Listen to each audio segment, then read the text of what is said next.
Assalamualaikum warahmatullahi wabarakatuh. Hai anak-anakku semua, apa kabar kalian hari ini? Semoga dalam keadaan sehat dan bahagia ya. Oh iya, materi kita hari ini tema 4, subtema 3, pembelajaran 3 dan 4. Silahkan disimak videonya ya nak. Sebelumnya, kamu telah belajar tentang permainan bakia. Menarik bukan? Kamu tentunya senang bila bisa mencobanya. Permainan tradisional lain yang cukup menarik adalah engklek. Tahu apa itu engklek? Ya, ada yang menyebutnya dengan sudamanda. Nah, kita akan belajar tentang permainan tradisional engklek. Pernahkah kamu bermain engklek? Nah, ini ada gambar. Permainan ini adalah permainan tradisional yang sangat banyak dimainkan oleh anak-anak di Indonesia. Engklek merupakan permainan lompat pada bidang datar yang digambar di atas tanah. Permainan engklek ini bisa dimainkan oleh 2 sampai 5 orang. Mau tahu cara bermainnya? Ayo kita coba bersama-sama. Cara permainan engklek adalah, pertama yang harus kita ketahui adalah jumlah pemainnya. Jumlah pemainnya bisa 2 sampai 5 orang. Peralatan yang dipakai adalah gacok ya. Gacok itu pecahan genting yang nanti kita lempar di garis-garis yang ada pada kotakan tersebut. Yang kedua adalah kapur atau tepung untuk membuat garis batas ini nih adik-adik, yang bentuknya ini. Kita memakai kapur. Lalu cara bermainnya, lompatlah dengan menggunakan satu kaki di setiap petak-petak yang telah digambar. Siapkanlah gacok sebelum bermain. Lemparlah gacok ke salah satu petaknya. Petak yang ada gacoknya nih tidak boleh diinjak atau ditempati oleh setiap pemain. Lompatlah ke petak berikutnya dengan satu kaki mengelilingi petak-petak yang ada. Pilihlah sebuah petak yang dijadikan sawah. Setelah menyelesaikan satu putaran, petak itu tidak boleh diinjak dengan 2 kaki. Pemain lain juga tidak boleh menginjak petak ini selama permainan. Pemain yang memiliki sawah yang paling banyak adalah pemenangnya. Jadi ini adalah cara bermain engklek. Kalian bisa praktekkan dengan teman-teman kalian. Permainan engklek memerlukan keterampilan lokomotor. Apa itu keterampilan lokomotor?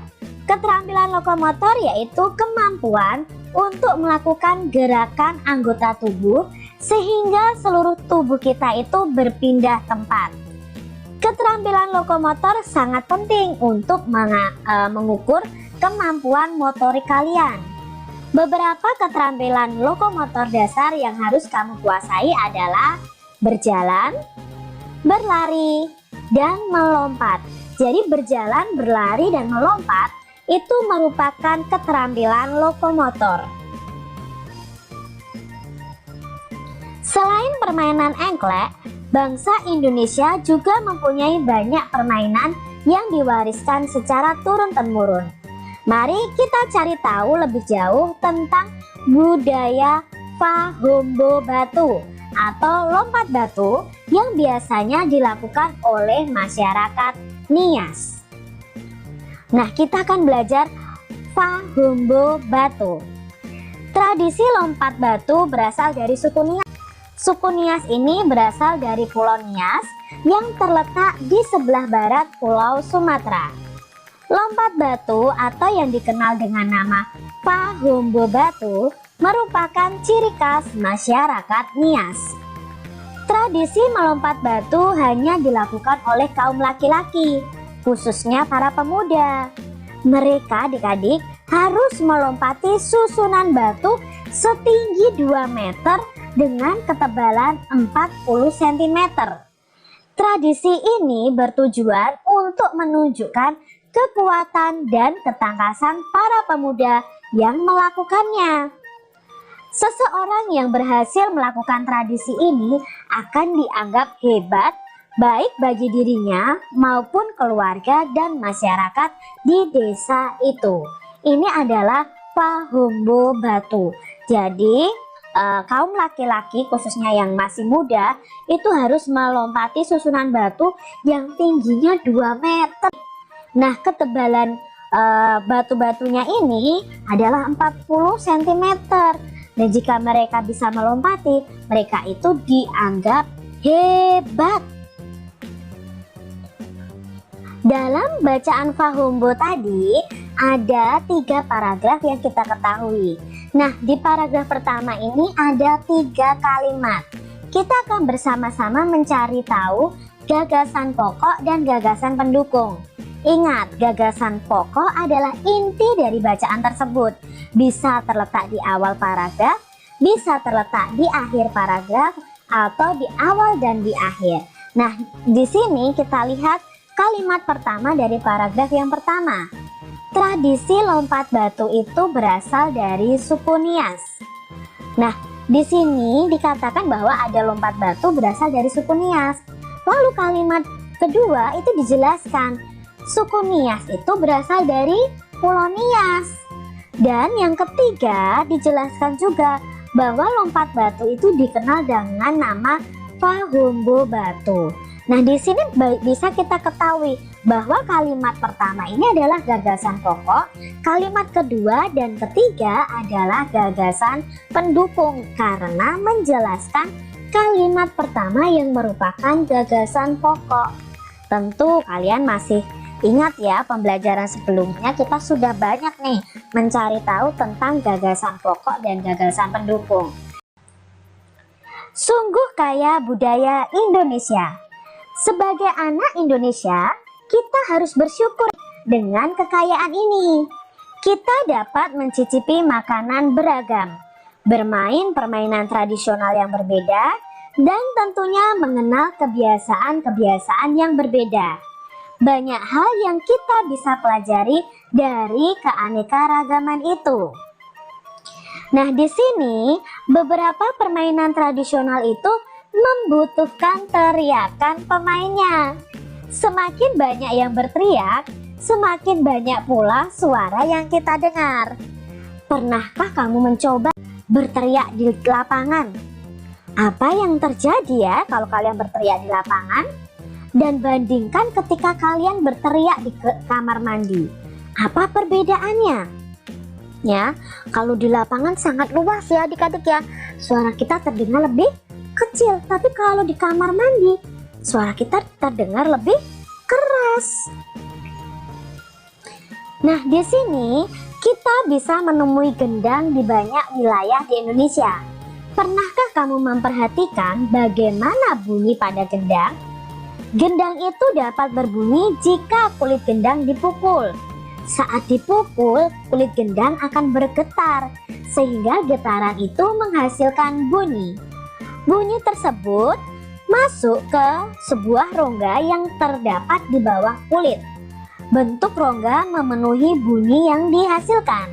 Makin kecil dan panjang rongga pada gendang, makin nyaring bunyi yang dihasilkan. Ya, bahwa bunyi itu berasal dari benda yang bergetar. Nah, kita akan belajar tentang pemantulan dan penyerapan bunyi. Pada pembelajaran sebelumnya, kita sudah belajar bahwa bunyi itu bisa dipantulkan jika mengenai benda keras. Lalu, bunyi bisa diserap jika melalui benda atau mengenai benda yang lunak seperti gabus, karpet. Ya, sekarang bunyi dapat dipantul dan diserap. Pemantulan bunyi. Sebuah kelereng yang kita lempar ke dinding yang keras akan mengalami pemantulan. Demikian juga dengan bunyi juga dapat memantul jika dalam perabatannya dihalangi oleh benda yang permukaannya keras seperti kayu, kaca, dinding, atau besi. Penyerapan bunyi.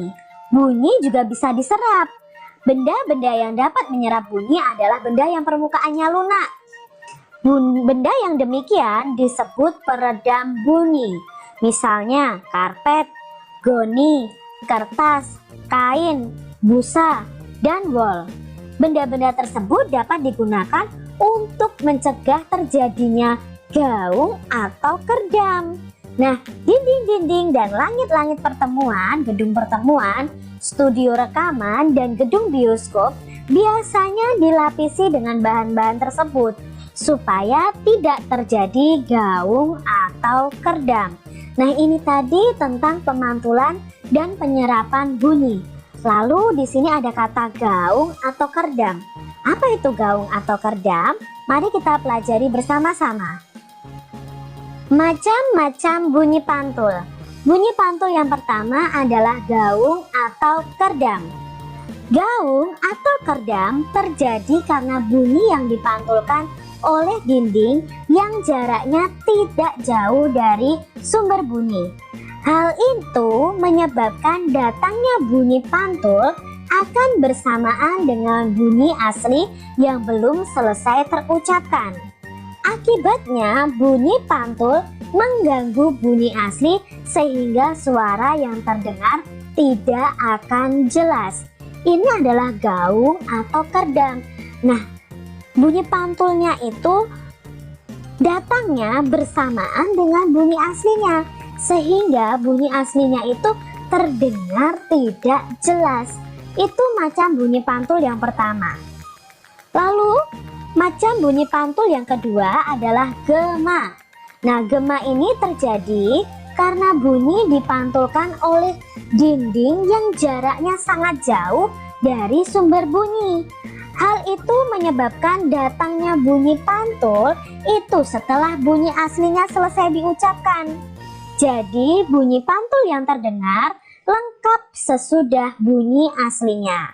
Nah, gema itu sering terjadi di gua-gua, lembah-lembah, dan bukit-bukit yang jaraknya jauh serta permukaannya keras dan rapat. Selain itu, gema juga dapat dipergunakan untuk mengukur kedalaman jurang atau gua. Sampai di sini materi kita hari ini. Semoga bermanfaat. Teacher akhiri dengan Assalamualaikum warahmatullahi wabarakatuh.